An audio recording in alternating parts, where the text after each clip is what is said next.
नमस्कार मित्रों, आज हम आपके बीच में एक कथा लेके आ रहे हैं। यह कथा इतनी आवश्यक है और इतनी महत्वपूर्ण कथा है कि मुझको लगा कि यह कथा पर एक वीडियो बना दी जाए ताकि प्रतियोगी परीक्षा के छात्रों के लिए और चाहे वो इंटर के छात्र हों चाहे बीए के छात्र हों उनके लिए भी यह कथा जो है बहुत ही महत्वपूर्ण है। तो यह कथा जो है हम आपके सामने प्रस्तुत करने जा रहे हैं। थोड़ी ये लंबी होगी कथा। तो ये कथा लंबी होने का वजह है कि यह बाणभट्ट द्वारा रचित कादंबरी कथा है। ये कई खंडों में है। बहुत अगर इस पर कोई धारावाहिक या कोई फिल्म या कोई नाटक प्रस्तुत करता है तो 7-8 घंटे 10 घंटे तक की ये कथा है। इतनी मोटी कथा जिसको हम जब पढ़ रहे थे तो याद करते थे तो कुछ भाग याद होता था, कुछ भाग याद नहीं हो पाता था। तो हमने सोचा कि जब हमको ये पूरी तरह से कथा हमारे मन में बैठ गई और इसके सारे पात्रों के बारे में हमें याद आ गया तो हमने सोचा कि एक सरल से सरल बना करके यह कथा की वीडियो बना दें ताकि प्रतियोगी चाहे वो आईएएस पीसीएस की तैयारी कर रहे हो, टेट की तैयारी कर रहे हो, चाहे किसी भी प्रतियोगी परीक्षा की तैयारी कर रहे हो, तो ये कथा से 5-6 प्रश्न आता है प्रतिवर्ष और ये प्रश्न उनको जो है याद नहीं होता है और उनके सामने जो पात्र आते हैं, पात्र का नाम वो भूल जाते हैं या उनकी प्रेमिका को भूल जाते हैं।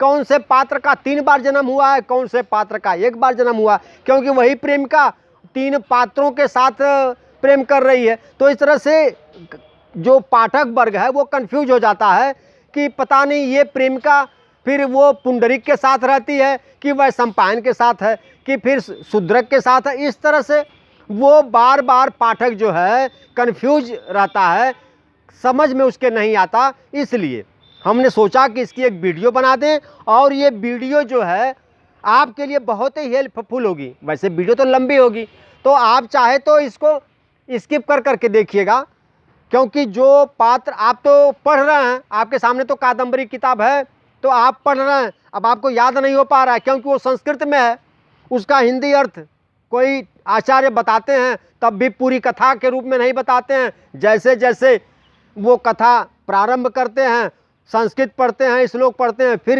हिंदी में बताते हैं तो आप बीच में गैप हो जाता है। तो इस तरह से आपको सही ध्यान नहीं हो पाता है कि ये कथा कहाँ से प्रारंभ हुई थी और कहाँ जाके एंड हो रही है। इसलिए हमने इसको सरल और बहुत ही सरल भाषा में हम आपके सामने ये कथा कह रहे हैं। तो कथा थोड़ी लंबी होगी, आप अपने हिसाब से पात्रों के हिसाब से आप इसको स्किप कर करके देख सकते हैं। तो आइए हम कथा प्रारंभ करते हैं। मित्रों, कथा जो है कादंबरी नाम की एक कथा है जिसको आदि कवि बाणभट्ट जी ने लिखा। बाणभट्ट जी किसी परिचय के मोहताज नहीं है। ये राजा हर्षवर्धन के राजकवि थे और बहुत बड़े विद्वान थे। और ये तो विद्वान थे, ये इन्होंने जो रचना किया कादंबरी का, ये अधूरी रचना थी। इसको पूरा करने का काम इनके पुत्र भूषण भट्ट ने किया। और ये सोचिए कि विचार बाणभट्ट जी का, रचना किया, उसको पूरा किया उनके पुत्र भूषण भट्ट ने। तो इसका मतलब कि पिता भी उतना जितना बुद्धिमान थे उससे भी कहीं ज़्यादा भूषण भट्ट जी बुद्धिमान थे। फर्क ये था कि भूषण भट्ट जी उनके पुत्र थे और बाणभट्ट जी राजा हर्षवर्धन के राजकवि थे। तो आइए कथा शुरू करते हैं। कथा जो है राज दरबार से शुरू होती है। राजा शूद्र का राज दरबार लगा हुआ है। एक निषाद चांडाल की कन्या पिंजड़े में तोता लेकर आती है और दरबारी से कहती है कि हम जो है ये तोता लेके आई हैं, ये हम राजा को भेंट करना चाहती हैं। दरबारी कहता है ठीक है, हम राजा से पूछ करके फिर तुमको बताते हैं। दरबारी राजा के पास जाता है, राजा से कहता है कि राजा, एक निषाद चांडाल की कन्या बाहर एक पिंजड़े में तोता लेके आई है और कह रही कि ये तोता जो है हम राजा को भेंट करना चाहती हैं। राजा कहता है कि ठीक है, उसे बुलाओ। प्रतिहारी जो है यानी वो जो दरबारी रहता है वो निषाद चांडाल कन्या से कहता है कि चलो महल में, राजा बुला रहे हैं। निषाद कन्या तोते को लेकर के महल में जाती है तो राजा अभी कुछ कहे उससे पहले ही प्रतिहारी कहता है कि दूर से ही दिखाओ, अर्थात तुम अछूत हो, दूर से ही बोलो। दूर से ही वो राजा को प्रणाम करती है। राजा की नज़र जब उस चांडाल, निषाद चांडाल कन्या पर पड़ती है, राजा मुग्ध हो जाता है उसकी सुंदरता पर। उसकी सुंदरता पर इतना मोहित हो जाता है कि मन में विचार करने लगता है कि इतनी सुंदर लड़की, इतनी सुंदर स्त्री विधाता ने बनाया है, शायद विधाता ने इसे छुआ नहीं होगा। अगर विधाता इसे छूता तो यह इतनी सुंदर हो नहीं पाती। वह विधाता को कोसता है मन ही मन, हे विधाता, तूने इतनी सुंदर निषाद चांडाल कन्या बनाया जो हमारे या किसी भद्र पुरुष के संभोग के लायक भी नहीं रहेगी। अब आप सोचिए, विचार करिए कि बाण भट्ट जी ने उस कन्या की सुंदरता का बहुत ही विस्तृत वर्णन किया है, लेकिन वह कन्या इतनी अछूत, महाअछूत कन्या कि जिसे राजा विचार कर रहा है कि इतनी सुंदर होते हुए भी, मतलब पृथ्वी का ऐसा काम भी एक अछूत कन्या के साथ राजा कर नहीं सकता है। ये बाण भट्ट जी, ये कथा है, कथा तो कल्पना है, आख्यायिका नहीं है। ये भी प्रश्न आता है, ये आप जब प्रतियोगी परीक्षा में जाएंगे तो कादंबरी पर प्रश्न आता है कि कादंबरी कथा है या आख्यायिका है। तो कथा जो होती है वो कल्पित होती है और आख्यायिका जो होती है वो सटीक वर्णन, जो किसी चीज़ का आप देख रहे हैं, जैसे आप अपनी आत्मकथा लिख रहे हैं, तो ये कथा है। आपका अगर प्रश्न आता है कादंबरी के बारे में तो आपको लिखना, उत्तर ये लिखना पड़ेगा कि कादंबरी जो है कथा है, तो कथा ये कल्पना है। बाण भट्ट जी ने कल्पना किया है। अब आप विचार करिए कि बाण भट्ट जी कल्पना कर रहे हैं, वैसे तो उस चांडाल कन्या को अति सुंदर बता रहे हैं, लेकिन राजा के मन में ये भाव दे रहे हैं कि राजा कह रहा कि मतलब ये इतनी सुंदर है फिर भी हम इसके साथ संभोग नहीं कर सकते, फिर इस सुंदरता का क्या मतलब। राजा विचार कर रहा है। तोता जो है पिंजड़े के अंदर से दाहिना पैर उठाकर संस्कृत में श्लोक पढ़ते हुए राजा का अभिवादन करता है। राजा का अभिवादन जब संस्कृत के श्लोक से तोता करता है तो राजा का जो वो मोहभंग था, उसकी सुंदरता पे उसकी तो तंद्रा टूटती है। राजा बहुत प्रभावित होता है तोते से। तोता लेता है और अपने दरबारी से कहता है कि इस चांडाल कन्या को स्थान दो रहने के लिए। ये तोता जो है इतना बढ़िया संस्कृत में अभिवादन किया है, मुझे इसके बारे में जानने की इच्छा हो रही है, मैं ज़रा इसके बारे में विस्तार से जानना चाहता हूँ। तोता राजा ले जाता है और अपने कक्ष में बैठकर तोता से कहता है कि भाई आप मनुष्य की वाणी बोल रहे हैं, इतना बढ़िया आपने संस्कृत में श्लोक कहा, आखिर आप के माता पिता कौन हैं, आप किस जन्म से ऐसे हैं, आप अपने बारे में विस्तार से बताइए। अब साथियों, मित्रों, कथा यहाँ से प्रारंभ होनी चाहिए क्योंकि कथा यहीं से शुरू हो रही। अब जो वो तोता है अर्थात शुक है, वो कथा कह रहा है, यानी अपने जीवन के बारे में विस्तार से राजा शूद्रक को अब बताएगा, यानी कथा यहाँ से शुरू होनी चाहिए। ये तो बाण भट्ट जी के दिमाग की विद्वता का लोहा आपको मानना है कि जैसे फिल्म का या कहीं उपन्यास का, इसको उपन्यास भी कहते हैं, तो कहीं फिल्म का कोई चलता है तो पहले कथा, जो आखिरी की कथा वो पहले आ जाती है, फिर हीरो जो है वो गाड़ी में जा रहा है ख्वाब में, सपने में, और फिर बीच बीच की कथा उसकी आती रहती है। तो ठीक उसी तरह से यह जो है राजा का दरबार दिखाया गया, जबकि कथा अब शुरू हो रही है।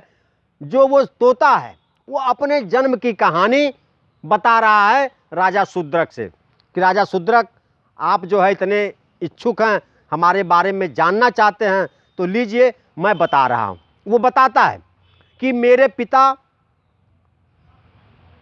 एक जंगल में बरगद का पेड़ था, उसके कोडर में रहते थे और मेरी माता मुझको पैदा करने के बाद मर गई। मेरा लालन पालन मेरे पिता ही करते थे।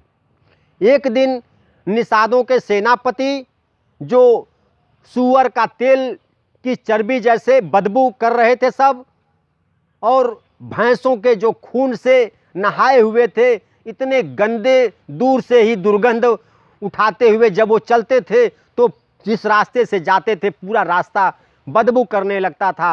वो आते हैं और उनकी सेना चली जाती है। उसी में एक बूढ़ा जो है शिकारी, वो चल नहीं पाता, तो वो अपने भक्षण के लिए हमारे जिस पेड़ पे हम रहते थे उसी पेड़ पे वो चढ़ जाता है और उस पेड़ पे जितने भी पक्षी हैं सबको पकड़ पकड़ के, कोड़र में हाथ डाल के पकड़ पकड़ के और उनका गर्दन मोड़ करके, तोड़ करके और नीचे ज़मीन पे फेंक देता है। सब पक्षियों को तोड़ तोड़ के, उनका मूड़ी तोड़ करके फेंक रहा था। हम भी छोटे थे, हमारे पिताजी भी डर रहे थे कि कहीं मुझे भी न पकड़ ले।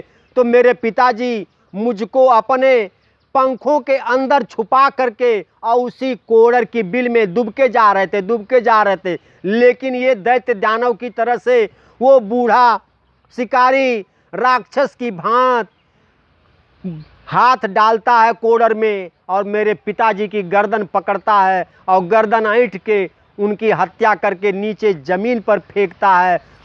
जब ज़मीन पे मैं गिरता हूँ, पिताजी से उनके पंख से छिटक कर मैं दूर किसी पत्ती में चला जाता हूँ।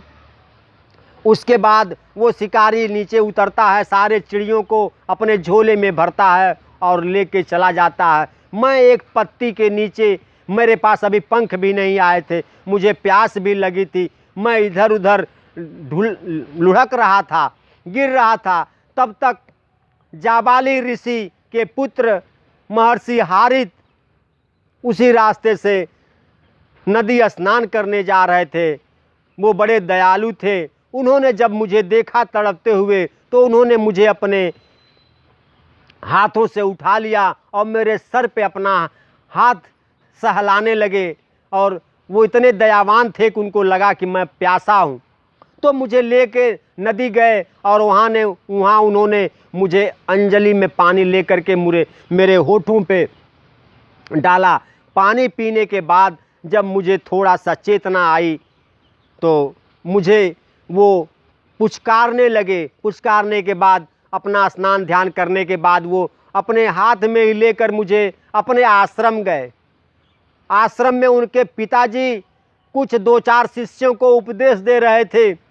जब हारित के हाथ में उन्होंने देखा, ऋषि जाबाली ने देखा, तो हारित कहता है कि पिताजी ये जो है तोता एक बरगद के पेड़ के नीचे गिरा था, शायद कोई बाज जो है इसके मम्मी पापा को ले गया है, ये जो है नीचे बच गया, गिरा हुआ था, हम इसको उठा के ले आए हैं, यह आश्रम में ही कुछ दिन तक रहेगा। ऐसा हारित की बात सुनकर जाबाली ऋषि मुस्कुराते हुए कहने लगे कि ये अपने पूर्व जन्मों का कष्ट भोग रहा है। यह जो बात सुन करके जो 5-6 शिष्य रहते हैं और हारित रहते हैं, इनको बड़ा आश्चर्य हुआ और ये अपने पिता से अनुनय विनय करने लगे। पिताजी ये आप क्या कह रहे हैं? आप कृपा करके बताइए कि कैसे ये अपने पूर्व जन्मों का कष्ट भोग रहा है। तो उन्होंने कहा कि ठीक है, तुम सब जिद करते हो तो बैठो, हम इसके बारे में विस्तार से तुम लोगों को बताते हैं। तो अब आपको इस बात को याद करना है कि ये जो तोता है, राजा शूद्रक को इतनी बात वो जो बताया, ये उसको जानकारी है, लेकिन इसके जो पूर्व जाबाली जी बताएंगे ये उसे अभी ज्ञान नहीं है। तो जाबाली जी अब खुद इसके जीवन की पूरा कथा, जो भी इसके साथ घटना अब तक घटी है, कैसे ये तोता हुआ, ये सारी बात जाबाली ऋषि अब बता रहे हैं। और तोता जो है हारित के हाथ में, हारित के सभी सहयोगी शिष्य सुन रहे हैं और तोता भी इस बात को सुन रहा है। जाबाली ऋषि कहते हैं कि एक बार की बात है, इस ब्रह्मांड के सबसे सुंदर महर्षि, अति सुंदर श्वेत केतु, बड़े ही तपस्वी, अपनी तपस्या में लीन हैं। उसी समय लक्ष्मी जी आती हैं और श्वेत केतु को जब तपस्या में लीन उनके ललाट को, उनके शरीर को देखती हैं तो वो उस पर मोहित हो जाती हैं। और वो इतना मोहित हो जाती हैं कि उनके मन में काम वासना जाग जाती है, वो उनको चाहने लगती हैं। और इसी चाहत में एक पुत्र की प्राप्ति उनको हो जाती है। जब लक्ष्मी को एक पुत्र हो जाता है तो वो पुत्र को ले जा करके और श्वेत केतु के सामने खड़ी होकर कहती हैं कि हे महर्षि, ये जो पुत्र है इसके इस धरती पर पैदा होने का कारण आप हैं। आपकी वजह से ये पुत्र पैदा हुआ है, इसलिए इस पुत्र को आप संभालिए। श्वेत केतु महर्षि हैं, उनके आश्रम में सैकड़ों बच्चे जीवन यापन कर रहे हैं, अध्ययन कर रहे हैं। तो लक्ष्मी जी ने जब कहा कि इस पुत्र के कारण आप हैं, इसके पिता आप हैं, तो सहर्ष श्वेत केतु उस पुत्र को अपनी गोद में लेते हैं और अपने आश्रम ले आते हैं, उसका लालन पालन करते हैं, उसका नाम पुंडरीक रखते हैं। पुंडरीक धीरे धीरे विद्या अध्ययन करते हुए, यज्ञ आदि का कार्य करते हुए बहुत बड़ा तपस्वी पुंडरीक होता है। पुंडरीक का ही एक मित्र उसी आश्रम में, वो भी ऋषि श्वेत केतु के यहाँ शिक्षा ग्रहण करता है, उसका नाम कपिंजल है। कपिंजल और पुंडरीक की मित्रता अद्वितीय हो जाती है। दोनों में इतनी मित्रता हो जाती है कि दोनों शिक्षा ग्रहण भी एक साथ करते हैं, जंगल में घूमने भी एक साथ जाते हैं, हमेशा एक साथ दोनों रहते हैं। पुंडरीक और कपिंजल की मित्रता अद्वितीय है। एक दिन कपिंजल और पुंडरीक जंगल में घूमते घूमते एक अछोदर तालाब है, वहाँ पहुँचते हैं। अछोदर तालाब पे एक गंधर्व कन्या महाश्वेता अपने परिजनों के साथ घूमने व स्नान करने आती है। महाश्वेता जब पुंडरीक को देखती है तो वह उन पर मोहित हो जाती है, और पुंडरीक जब महाश्वेता को देखता है तो पुंडरीक महाश्वेता पर मोहित हो जाता है। दोनों एक दूसरे को अति यानी बहुत ज़्यादा चाहने लगते हैं, दोनों में प्रेम हो जाता है। दोनों एक दूसरे के बिना रह नहीं पाते हैं। आश्रम से पुंडरीक आता है, प्रतिदिन कोई ना कोई बहाना करके महाश्वेता घर से आती है, दोनों एकांत में मिलते रहते हैं।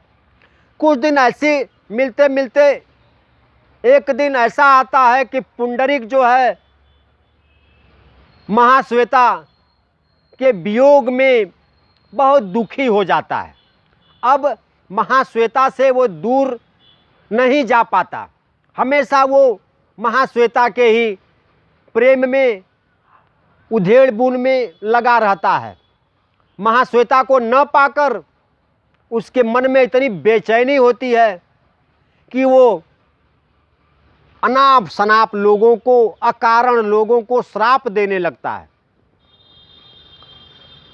चंद्रमा को वो श्राप देता है, क्या चंद्रमा जाओ, जिस तरह से मैं यहाँ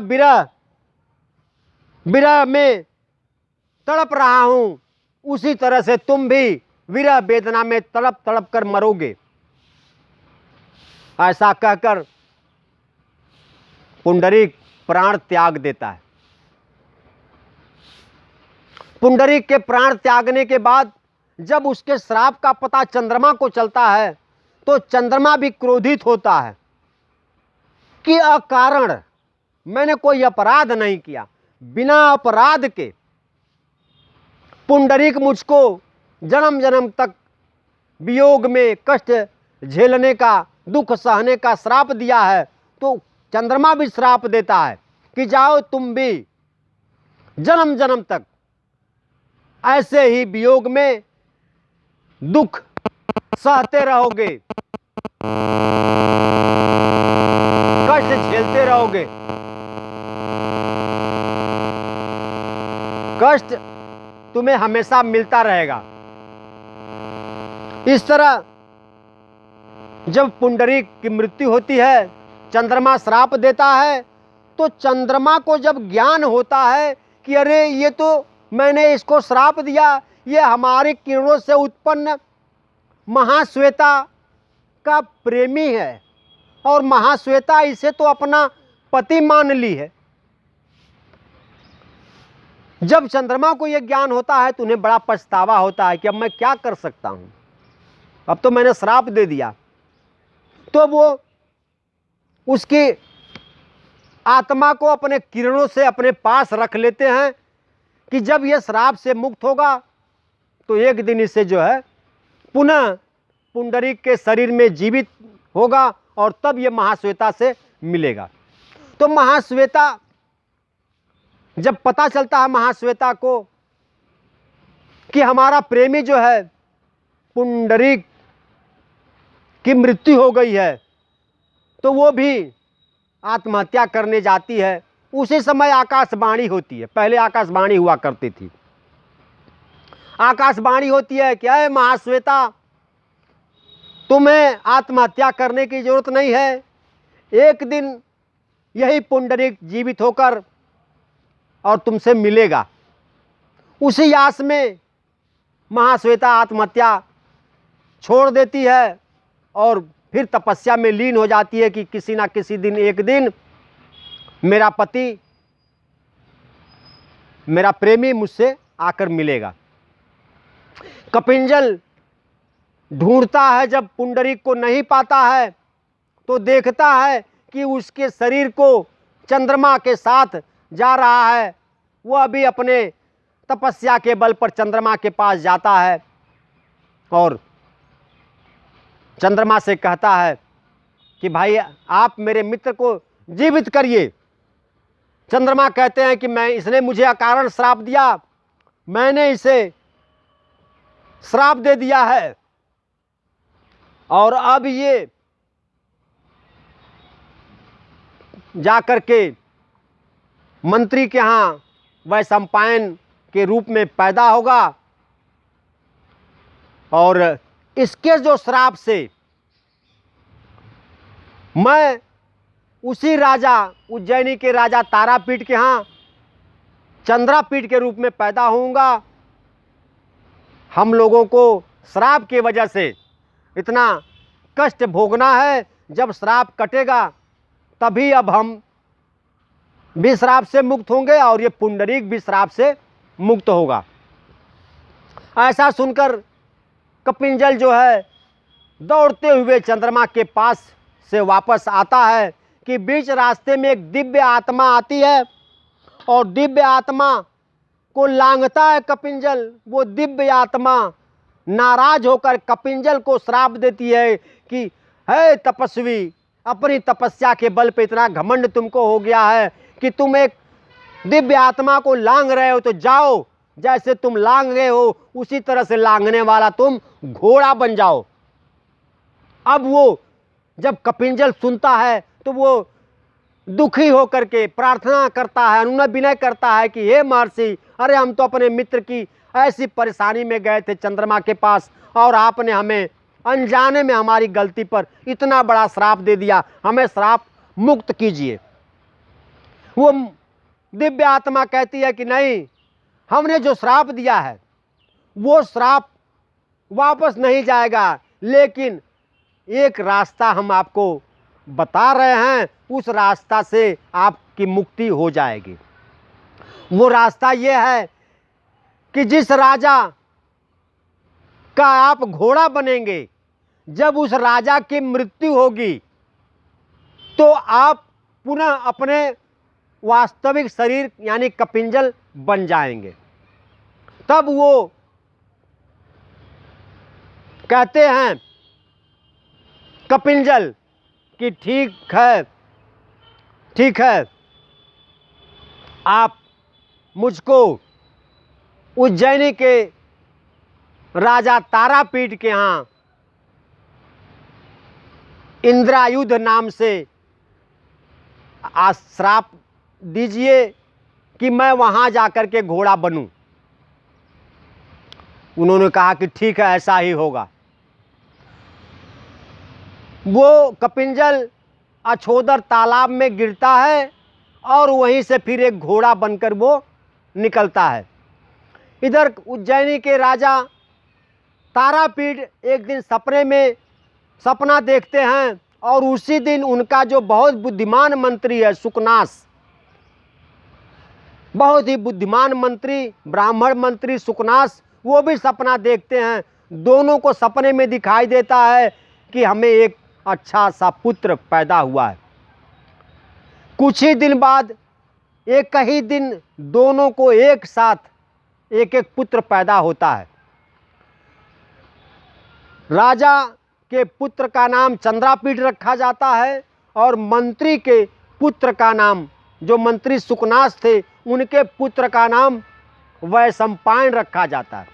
दोनों एक दिन पैदा होने से और राजा और मंत्री में अच्छी मित्रता होने से इन दोनों बालकों में बहुत ही अच्छी मित्रता हो गई। दोनों को एक गुरुकुल में भेजा जाता है, एक स्कूल में ये पढ़ाई करते हैं और राजा चंद्रापीठ को युवराज बनाने के लिए उनके पिता तारापीठ कहते हैं कि जब आप पढ़ाई पूरी करके आओगे तो ये इंद्रायुध घोड़ा आपको पुरस्कार में दिया जाएगा। दोनों वैशंपायन और चंद्रापीठ अध्ययन करने जाते हैं। अध्ययन करके जब वापस आते हैं तो वही कपिंजल रूपी वो घोड़ा इंद्रायुध जो है वो कपिंजल है। वही कपिंजल रूपी घोड़ा इंद्रायुध तारापीठ जो है अपने पुत्र राजकुमार युवराज चंद्रापीठ को भेंट करते। जब उनका अध्ययन समाप्त होता है, वो घर आते हैं, घोड़ा प्राप्त करते हैं। उसके बाद दिग्विजय यात्रा पर दोनों दोस्त निकलते हैं, क्योंकि चंद्रापीठ को राजकुमार घोषित किया गया और वैशंपायन को उस उज्जैनी राज्य का सेनापति नियुक्त किया गया। जब ये दोनों दिग्विजय यात्रा पर निकलते हैं तो दिग्विजय यात्रा में दोनों दो रास्ते जाते हैं। ये जो चंद्रापीठ, ये अछोदर तालाब की तरफ जाते हैं। अछोदर तालाब की तरफ जाते हैं तो वहाँ पर अपने प्रेमी पुंडरीक की आत्मा पुनः जीवित करने के लिए महाश्वेता वहाँ तपस्या कर रही है। तो चंद्रापीठ वहाँ तपस्या करती हुई महाश्वेता से मिलते हैं। महाश्वेता चंद्रापीठ को देखती है, उनसे प्रार्थना करती है कि ये राजकुमार, हमारी एक सहेली कादंबरी है, हमारे प्रेमी पुंडरीक की जब मृत्यु हुई तो इससे वो दुखी होकर हमारी सहेली कादंबरी ने प्रतिज्ञा किया है कि जैसे हमारी सहेली महाश्वेता कुंवारी है, उसने विवाह नहीं किया, उसी तरह से मैं जीवन भर शादी विवाह नहीं करूंगी। ऐसा उसने, हमारी सहेली कादंबरी ने प्रतिज्ञा किया है। तो आप राजकुमार, मैं आपसे प्रार्थना करती हूँ कि चलिए एक बार आप कादंबरी से मिल लीजिए, शायद कादंबरी हमारी सहेली अपनी प्रतिज्ञा तोड़ दे।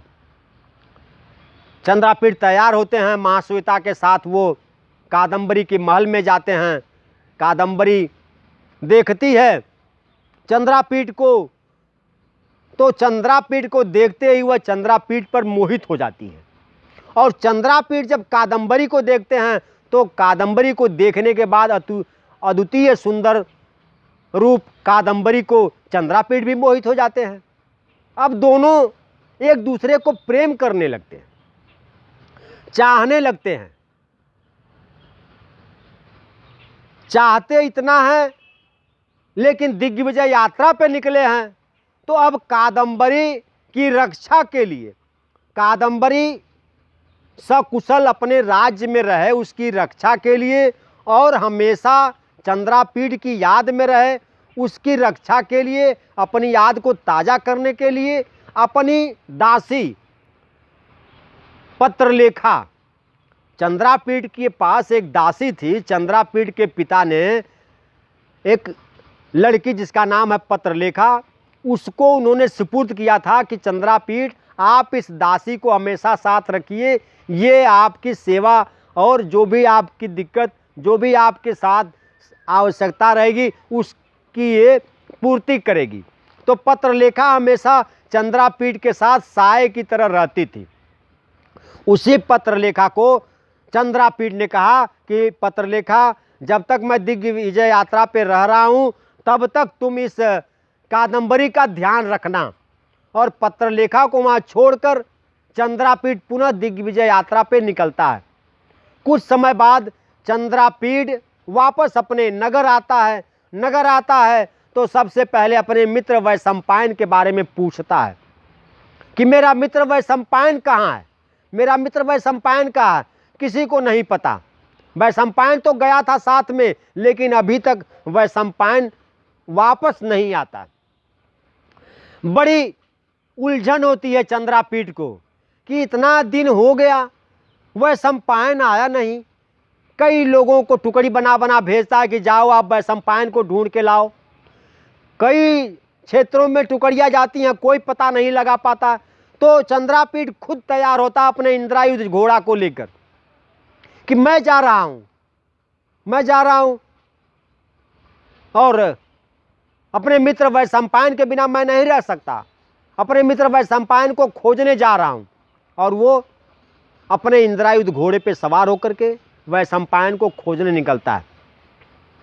बहुत दिन तक इधर उधर, इस नगर उस नगर, यहाँ वहाँ खोजता है, लेकिन उसे उसका मित्र वैशंपायन नहीं मिलता है। और वैशंपायन जब नहीं मिलता है तो थक हार कर, निराश होकर वो उसी अछोदर तालाब के पास महाश्वेता के पास पहुंच जाता है। और महाश्वेता